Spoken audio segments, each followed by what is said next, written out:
reka turirimbe. Amaraso Yesu niyo yatubatuye, yari umuziranenge, niyo yogeje ibyaha. Uwo mwami yarabambwe, natwe turabamburwa, ikono yakubiswe nizo zampaye agakiza. Amaraso ya Yesu niyo yatubatuye, yari umuziranenge, niyo yogeje ibyaha.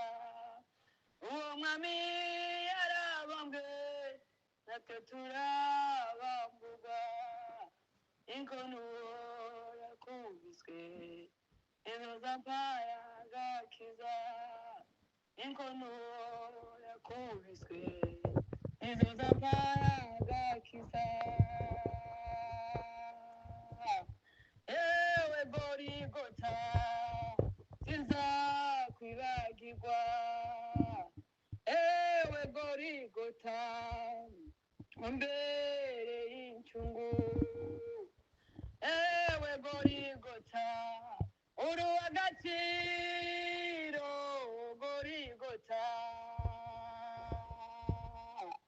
ewe Gorigota sinzakwibagirwa, ewe Gorigota wambereye incungu, ewe Gorigota uri uw'agaciro, Gorigota uri uw'agaciro, Gorigota.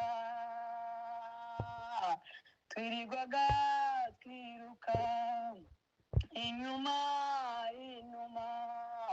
kugira ngo ibyaha byacu bibashe kubabarirwa. Iyo utaza kwitanga Yesu, twari tumaze kugwa agacuru. Twirirwaga twiruka inyuma kugira ngo ibyaha byacu bibashe kubabarirwa. Iyo utaza kwitanga Yesu, twari tumaze kugwa agacuru. Araza arashinyagurirwa, niyo mpamvu mubona ndirimba, yambitswe ikamba ry'amahwa. Niyo mpamvu mubona nseka we, araza arashinyagurirwa. Niyo mpamvu mubona ndirimba, yambitswe ikamba ry'amahwa. Niyo mpamvu mubona nseka. Yewe Gorigota sinzakwibagirwa, ewe Gorigota wambereye incungu, ewe Gorigota uri uw'agaciro, Gorigota ewe Gorigota sinzakwibagirwa, ewe Gorigota wambereye incungu, ewe Gorigota uri uw'agaciro, Gorigota twirirwaga twiruka inyuma kugira ngo ibyaha byacu bibashe kubabarirwa. Iyo utaza kwitanga Data, twari tumaze kugwa agacuru. Araza arashinyagurirwa, niyo mpamvu mubona ndirimba, yambitswe ikamba ry'amahwa. Niyo mpamvu mubona nseka. Yewe Gorigota sinzakwibagirwa, ewe Gorigota wambereye incungu, yewe Gorigota uri uw'agaciro, Gorigota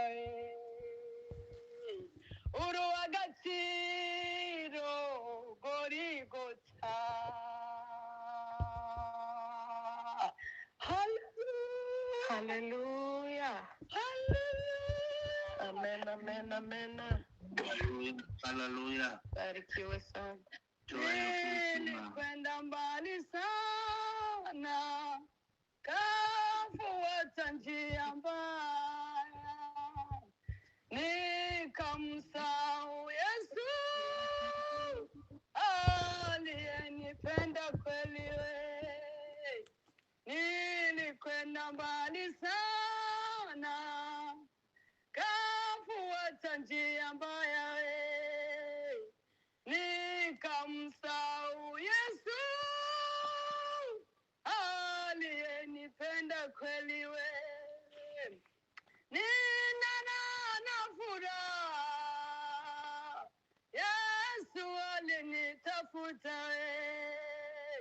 akaniokoa kweli,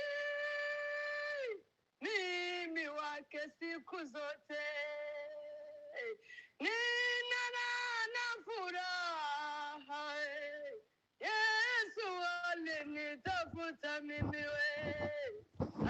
akaniokoa kweli, mimi wake siku zote. Dhambi zilinichokesha, nikageukia Mungu, akasema neno zuri la amani na faraja. Dhambi zilinichokesha, nikageukia Mungu, akasema neno zuri la amani na faraja. Nina furaha, Yesu alinitafuta, akaniokoa kweli, mimi wake siku zote.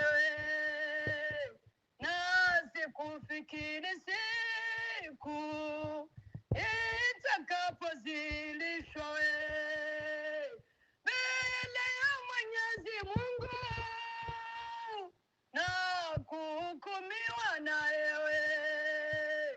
Na sikufikiri siku Baba itakapozilishwa mbele ya Mwenyezi Mungu na kuhukumiwa naye. Nina furaha, Yesu alinitafuta, akaniokoa kweli, mimi wake siku zote. Nina furaha, Yesu alinitafuta, akaniokoa kweli, mimi wake siku zote.